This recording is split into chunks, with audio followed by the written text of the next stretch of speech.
ಶ್ರೀಮಂತರಾಗುವ ಮುನ್ನ ಕಾಣುವ 21 ಲಕ್ಷಣಗಳು. ನಿಮ್ಮ ಅದೃಷ್ಟದ ಬಾಗಿಲು ತೆರೆಯಲಿದೆ.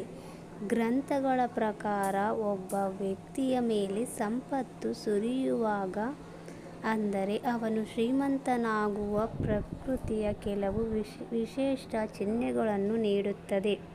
ಶ್ರೀಮಂತಿಕೆಯು ಬರುವ ಮೊದಲು ಈ 21 ಶುಭ ಚಿಹ್ನೆಗಳು ಕಾಣಿಸಿಕೊಳ್ಳಲು ಪ್ರಾರಂಭಿಸುತ್ತವೆ. ಈ ಶುಭ ಚಿಹ್ನೆಗಳು ಎಂದಿಗೂ ನಿರ್ಲಕ್ಷಿಸಬೇಡಿ. ಈ ಶುಭ ಚಿಹ್ನೆಗಳು ನಿಮ್ಮ ಜೀವನದಲ್ಲಿ ದೊಡ್ಡ ಮತ್ತು ಆಹ್ಲಾದಕರ ಬದಲಾವಣೆಗಳು ಸಂಭವಿಸಲಿದೆ ಎಂದು ಸೂಚಿಸುತ್ತದೆ. ಮತ್ತು ಲಕ್ಷ್ಮೀ ದೇವಿಯು ನಿಮ್ಮ ಮನೆಗೆ ಆಗಮಿಸಿದ್ದಾಳೆ ಎಂದರ್ಥ. ಹಿಂದೂ ಧರ್ಮದಲ್ಲಿ ಲಕ್ಷ್ಮೀ ದೇವಿಯನ್ನು ಸಂಪತ್ತಿನ ದೇವತೆ ಎಂದು ಕರೆಯಲಾಗುತ್ತದೆ. ಲಕ್ಷ್ಮೀ ದೇವಿಯು ಯಾರ ಮೇಲೆ ದಯೆ ತೋರುತ್ತಾಳೋ ಅವರ ಮನೆಯಲ್ಲಿ ಎಂದಿಗೂ ಹಣದ ಕೊರತೆ ಇರುವುದಿಲ್ಲ. ಲಕ್ಷ್ಮೀ ದೇವಿಯನ್ನು ಮೆಚ್ಚಿಸುವ ಜನರು ಮನೆಯಲ್ಲಿ ವಿವಿಧ ರೀತಿಯ ಪರಿಹಾರಗಳನ್ನು ಸಹ ಮಾಡುತ್ತಾರೆ. ಲಕ್ಷ್ಮೀ ದೇವಿಯ ಕೃಪೆಯು ಯಾವ ಮನೆಯಲ್ಲಿ ಇರುತ್ತದೆಯೋ ಅಲ್ಲಿ ಕೆಲವು ಶುಭ ಚಿಹ್ನೆಗಳು ಕಾಣಿಸಿಕೊಳ್ಳುತ್ತವೆ ಎಂಬ ನಂಬಿಕೆಗಳಿವೆ. ಈ ಶುಭ ಚಿಹ್ನೆಗಳು ಯಾವ್ಯಾವು ಎಂದು ತಿಳಿಯೋಣ. ಆದರೆ ಅದಕ್ಕೂ ಮೊದಲು ಲಕ್ಷ್ಮೀ ದೇವಿಯ ಆಶೀರ್ವಾದವು ನಿಮ್ಮ ಮೇಲೆ ಇರಬೇಕು ಎಂದು ಬಯಸಿದರೆ ಈ ವಿಡಿಯೋವನ್ನು ಲೈಕ್ ಮಾಡಿ ಮತ್ತು ನಮ್ಮ ಚಾನಲನ್ನು ಸಬ್ಸ್ಕ್ರೈಬ್ ಮಾಡಿ. ಕಾಮೆಂಟ್ ಬಾಕ್ಸಲ್ಲಿ ಓಂ ಲಕ್ಷ್ಮೀ ನಾರಾಯಣಾಯ ಎಂದು ಬರೆಯಿರಿ. 1ನೇಯದು, ಕೈಗಳಲ್ಲಿ ತುರಕೆ. ಜ್ಯೋತಿಷ್ಯ ಶಾಸ್ತ್ರದ ಪ್ರಕಾರ ಪುರುಷನ ಬಲಗೈಯಲ್ಲಿ ಮತ್ತು ಮಹಿಳೆಯ ಎಡಗೈಯಲ್ಲಿ ತುರಿಕೆ ಉಂಟಾದರೆ ಅದನ್ನು ಶುಭ ಮತ್ತು ಒಳ್ಳೆಯ ಸಂಕೇತ ಎಂದು ಪರಿಗಣಿಸಲಾಗುತ್ತದೆ. ಇದರ ಅರ್ಥ ಜೀವನದಲ್ಲಿ ಹಣಕ್ಕೆ ಸಂಬಂಧಿಸಿದ ಸಮಸ್ಯೆಗಳು ದೂರವಾಗುತ್ತದೆ ಮತ್ತು ಆರ್ಥಿಕ ಸ್ಥಿತಿ ಬಲಗೊಳ್ಳುತ್ತದೆ. 2ನೇಯದು, ಶಂಖದ ಧ್ವನಿ ಕೇಳಿಸುವುದು.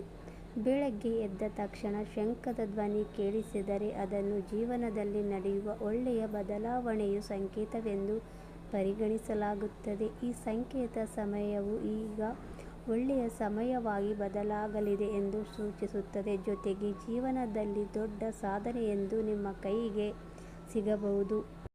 3, ನಿಮ್ಮ ಮನೆಯಲ್ಲಿ ಇದ್ದಕ್ಕಿದ್ದಂತೆ ಸಾಲಾಗಿ ನಡೆಯುವ ಕಪ್ಪು ಇರುವೆಗಳು ಕಾಣಿಸಿಕೊಂಡು ಅವು ಆಹಾರ ಪದಾರ್ಥಗಳ ಮೇಲೆ ಮುಗಿಬೀಳಲು ನಿಮ್ಮ ಮನೆಯಲ್ಲಿ ಲಕ್ಷ್ಮೀ ದೇವಿ ಪ್ರವೇಶಿಸಿದ್ದಾಳೆ ಎಂದು ಅರ್ಥ ಮಾಡಿಕೊಳ್ಳಿ. ಇದು ಮನೆಯಲ್ಲಿ ಹಣ ಬರುವ ಸಂಕೇತವೂ ಆಗಿರಬಹುದು. 4, ಬೆಳಗ್ಗೆ ಹಸು ನಿಮ್ಮ ಬಾಗಿಲಿಗೆ ಬಂದು ಅಂಬೆಗಾಲು ಹಾಕಿದರೆ ಅದನ್ನು ದೇವರ ಆಶೀರ್ವಾದ ಎಂದು ಪರಿಗಣಿಸಬೇಕು ಮತ್ತು ಹಸುವಿಗೆ ರೊಟ್ಟಿ ಅಥವಾ ಪಾಲಕ್ ಸೊಪ್ಪನ್ನು ತಿನ್ನಿಸಿ ಕಳಿಸಬೇಕು. ಇದರ ಅರ್ಥ ಲಕ್ಷ್ಮೀ ದೇವಿಯು ಸ್ವತಃ ನಿಮ್ಮ ಬಾಗಿಲಿಗೆ ಬಂದಿದ್ದಾಳೆ. 5, ನಿಮ್ಮ ಮನೆಯಲ್ಲಿ ತುಳಸಿ ಗಿಡವು ದಟ್ಟವಾಗಿ ಮತ್ತು ಹಸಿರಾಗಿದ್ದರೆ ನಿಮ್ಮ ಮನೆಯಲ್ಲಿ ಶೀಘ್ರದಲ್ಲಿ ಸಂತೋಷದ ಜೊತೆಗೆ ಸಂಪತ್ತು ಮತ್ತು ಸಮೃದ್ಧಿಯು ಬರಲಿದೆ ಎಂದು ಅರ್ಥ ಮಾಡಿಕೊಳ್ಳಬೇಕು. 7, ಅದೇ ರೀತಿ ತಜ್ಞರ ಪ್ರಕಾರ ಪೊರಕೆ ಮತ್ತು ಲಕ್ಷ್ಮೀ ದೇವಿಗೆ ಆಳವಾದ ಸಂಬಂಧವಿದೆ. ಆದ್ದರಿಂದ ಬೆಳಗ್ಗೆ ನಿಮಗೆ ಯಾರಾದರೂ ಪೊರಕೆ ಹೊಡೆಯುತ್ತಿರುವುದು ಕಂಡುಬಂದರೆ ನೀವು ಶೀಘ್ರದಲ್ಲೇ ಶ್ರೀಮಂತರಾಗಲಿದ್ದೀರಿ ಎಂದು ಅರ್ಥ ಮಾಡಿಕೊಳ್ಳಿ. ಬೆಳಗ್ಗೆ ಮನೆಯಿಂದ ಕಚೇರಿಗೆ ಹೋಗುವಾಗ ಪ್ರತಿದಿನ 5 ದಿನಗಳವರೆಗೆ ಯಾರಾದರೂ ಪೊರಕೆ ಹೊಡೆಯುತ್ತಿರುವುದು ಕಂಡುಬಂದರೆ ನಿಮ್ಮ ಎಲ್ಲ ಕಷ್ಟಗಳು ದೂರವಾಗಲಿದೆ ಎಂದು ಅರ್ಥ ಮಾಡಿಕೊಳ್ಳಿ. ಲಕ್ಷ್ಮೀ ದೇವಿಯ ಕೃಪೆ ನಿಮ್ಮ 7, ಬೆಳಗ್ಗೆ ಮನೆಯಿಂದ ಹೊರಗೆ ಹಣ ಬಿದ್ದಿರುವುದು ಕಂಡುಬಂದರೆ ಅದು ಹಣ ಆಗಮನದ ಸಂಕೇತವಾಗಿದೆ. ಶೀಘ್ರದಲ್ಲೇ ನಿಮ್ಮ ಬಳಿಯೂ ಹಣ ಬರುತ್ತದೆ. ಬಟ್ಟೆಗಳನ್ನು ಧರಿಸುವಾಗ ಅಥವಾ ತೆಗೆಯುವಾಗ ಜೇಬಿನಿಂದ ಹಣ ಬಿದ್ದರೆ ಅದು ಹಣದ ಪ್ರಾಪ್ತಿಯ ಸಂಕೇತವಾಗಿದೆ. 8, ನಿಮ್ಮ ಮನೆಯ ಮುಖ್ಯದ್ವಾರದ ಹೊರಗೆ ಬಿಳಿ ಎಕ್ಕದ ಗಿಡ ಬೆಳೆದರೆ ಅದು ನೀವು ಶೀಘ್ರದಲ್ಲೇ ಶ್ರೀಮಂತರಾಗುವಂತೆ ಸೂಚಿಸುತ್ತದೆ. ಇದು ನಿಮಗೆ ಶುಭ ಸಂಕೇತವಾಗಿದೆ. ಇದರ ಅರ್ಥ ನಿಮ್ಮ ಮನೆಗೆ ಶೀಘ್ರದಲ್ಲೇ ಹಣದ ಆಗಮನವಾಗಲಿದೆ. 8, ಬೆಕ್ಕು ಮರಿಗಳಿಗೆ ಜನ್ಮ ನೀಡುವುದು ಸಹ ಶುಭ ಸಂಕೇತವಾಗಿದೆ. ನಿಮ್ಮ ಮನೆಯಲ್ಲಿ ಬೆಕ್ಕು ಮರಿಗಳಿಗೆ ಜನ್ಮ ನೀಡಿದರೆ ಅದು ಶುಭ ಸಂಕೇತವಾಗಿದೆ. ಹಾಗೆಯೇ ಚಾವಣಿಯ ಮೇಲೆ ಬೆಲೆ ಬಾಳುವ ವಸ್ತು ಬಿದ್ದರೆ ಒಳ್ಳೆಯದು ಎಂದು ಪರಿಗಣಿಸಲಾಗುತ್ತದೆ. ಶಾಸ್ತ್ರಗಳ ಪ್ರಕಾರ ಯಾವುದಾದರೂ ಪಕ್ಷಿಯು ನಿಮ್ಮ ಚಾವಣಿಯ ಮೇಲೆ ಬೆಲೆ ಬಾಳುವ ವಸ್ತುಗಳನ್ನು ಬೀಳಿಸಿದರೆ ಅದು ಕೂಡ ಶ್ರೀಮಂತರಾಗುವ ಸಂಕೇತವಾಗಿದೆ. ಮನೆಯಲ್ಲಿ ಇದ್ದಕ್ಕಿದ್ದಂತೆ 3 ಹಲ್ಲಿಗಳು ಒಂದೇ ಸ್ಥಳದಲ್ಲಿ ಕಂಡುಬಂದರೆ ಅದು ತುಂಬ ಶುಭವೆಂದು ಪರಿಗಣಿಸಲಾಗುತ್ತದೆ. ಇದು ಲಕ್ಷ್ಮೀ ದೇವಿಯ ಆಗಮನದ ಸಂಕೇತವಾಗಿದೆ.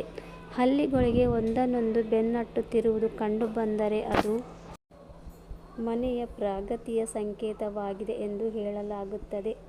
ದೀಪಾವಳಿ ಹಬ್ಬದ ದಿನ ತುಳಸಿ ಗಿಡದಲ್ಲಿ ಹಲ್ಲಿ ಕಂಡುಬಂದರೆ ಅದು ಅತ್ಯಂತ ಶುಭವೆಂದು ಪರಿಗಣಿಸಲಾಗುತ್ತದೆ. ಇದು ಸಂಪತ್ತು ಮತ್ತು ಹಣ ಸಿಗುವ ಸಂಕೇತವಾಗಿದೆ. 12. ಬೆಳಗ್ಗೆ ಕಬ್ಬು ಕಾಣಿಸುವುದು ಕೂಡ ತುಂಬ ಶುಭವೆಂದು ಪರಿಗಣಿಸಲಾಗುತ್ತದೆ. ಬೆಳಗ್ಗೆ ಇದ್ದಕ್ಕಿದ್ದಂತೆ ನಿಮ್ಮ ಸುತ್ತಮುತ್ತ ಕಬ್ಬು ಕಂಡುಬಂದರೆ ನಿಮ್ಮ ದಿನಗಳು ಬದಲಾಗಲಿವೆ ಎಂಬುದು ಸ್ಪಷ್ಟ ಸಂಕೇತವಾಗಿದೆ.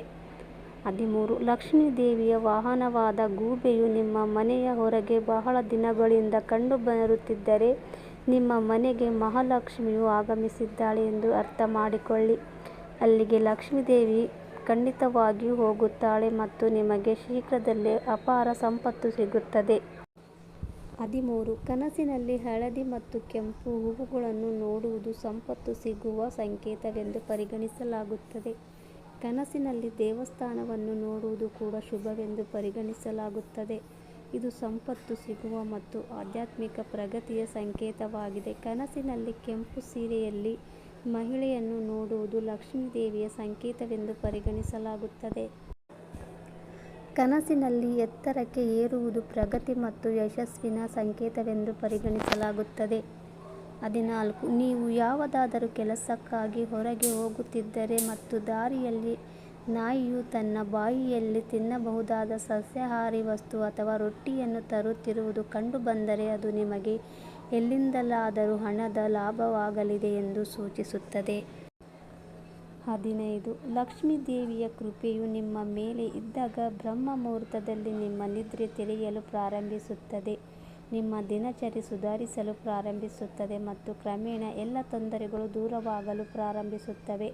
ನಿಮ್ಮ ನಿದ್ರೆಯು ಬೆಳಗ್ಗೆ 3 ಗಂಟೆಯಿಂದ 5 ಗಂಟೆಯ ನಡುವೆ ತೆರೆದರೆ ನಿಮ್ಮ ಜೀವನದಲ್ಲಿ ದುಃಖದ ಮೋಡಗಳು ದೂರವಾಗಲು ಪ್ರಾರಂಭಿಸುತ್ತವೆ ಮತ್ತು ನಿಮ್ಮ ಕುಟುಂಬದ ಮೇಲೆ ಲಕ್ಷ್ಮೀ ದೇವಿಯ ಕೃಪೆ ಉಂಟಾಗುತ್ತದೆ ಎಂದು ಶಾಸ್ತ್ರಗಳಲ್ಲಿಯೂ ಹೇಳಲಾಗಿದೆ. 16. ನಿಮ್ಮ ಕನಸಿನಲ್ಲಿ ಗಿಳಿ ಕಂಡುಬಂದರೆ ಅದನ್ನು ಶುಭ ಸಂಕೇತವೆಂದು ಪರಿಗಣಿಸಬೇಕು. ಕನಸಿನಲ್ಲಿ ಗಿಣಿ ಕಾಣಿಸಿಕೊಳ್ಳುವುದು ನಿಮ್ಮ ಆರ್ಥಿಕ ಸಮಸ್ಯೆಗಳು ಶೀಘ್ರದಲ್ಲೇ ದೂರವಾಗಲಿದೆ ಮತ್ತು ಲಕ್ಷ್ಮೀ ದೇವಿಯ ಕೃಪೆ ನಿಮ್ಮ ಮೇಲೆ ಇರಲಿದೆ ಎಂದು ಅರ್ಥೈಸುತ್ತದೆ. ನಿಮಗೆ ಶೀಘ್ರದಲ್ಲಿ ಎಲ್ಲಿಂದಾದರೂ ಹಣ ಸಿಗಲಿದೆ. 17. ಯಾವುದೇ ದಿನ ನಿಮ್ಮ ಕನಸಿನಲ್ಲಿ ಪೊರಕೆ, ಆನೆ, ನವಿಲು, ಶಂಖ, ಬಾಳೆಹಣ್ಣು ಅಥವಾ ಹಲ್ಲಿ ಕಂಡುಬಂದರೆ ನೀವು ಶ್ರೀಮಂತರಾಗುವ ಕನಸು ಶೀಘ್ರದಲ್ಲೇ ನನಸಾಗಲಿದೆ ಎಂದು ಅರ್ಥ ಮಾಡಿಕೊಳ್ಳಿ.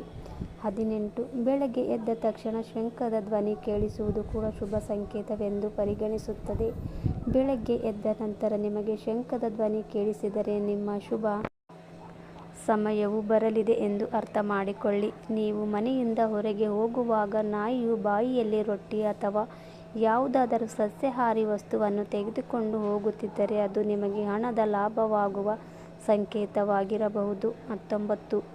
ಯಾವುದೇ ಶುಭ ಕಾರ್ಯಕ್ಕೆ ಹೋಗುವಾಗ ಕಿನ್ನರು ತೃತೀಯ ಲಿಂಗಿಗಳು ಕಾಣಿಸಿಕೊಳ್ಳುವುದು ಕೂಡ ಶುಭವೆಂದು ಪರಿಗಣಿಸಲಾಗುತ್ತದೆ. ಆದ್ದರಿಂದ ನಿಮಗೆ ಕಿನ್ನರರು ಕಂಡುಬಂದರೆ ಅವರಿಗೆ ಸ್ವಲ್ಪ ಹಣವನ್ನು ನೀಡಿ. ಕಿನ್ನರರು ನಿಮಗೆ ಸ್ವಲ್ಪ ಹಣವನ್ನು ಹಿಂದಿರುಗಿಸಿದರೆ ಅದನ್ನು ಜೋಪಾನವಾಗಿ ಇಟ್ಟುಕೊಳ್ಳಿ, ಇದರಿಂದ ಸಂಪತ್ತು ವೃದ್ಧಿಯಾಗುತ್ತದೆ. 20. ಮನೆಯ ಛಾವಣಿಯ ಮೇಲೆ ಕೋಗಿಲೆ ಕೂಗುವುದು ಕೂಡ ಶುಭ ಸಂಕೇತವಾಗಿದೆ. ಹಾಗಾದಲ್ಲಿ ನಿಮ್ಮ ಸಂಪತ್ತು ಹೆಚ್ಚಾಗಬಹುದು. 21. ಬೆಳಗ್ಗೆ ಎದ್ದ ತಕ್ಷಣ ಪೂಜೆಯ ತೆಂಗಿನಕಾಯಿಯ ದರ್ಶನವಾದರೆ ನಿಮ್ಮ ಮೇಲೆ ಪರಮಲಕ್ಷ್ಮಿಯ ಕೃಪೆ ಆಗಲಿದೆ ಎಂದು ಅರ್ಥ.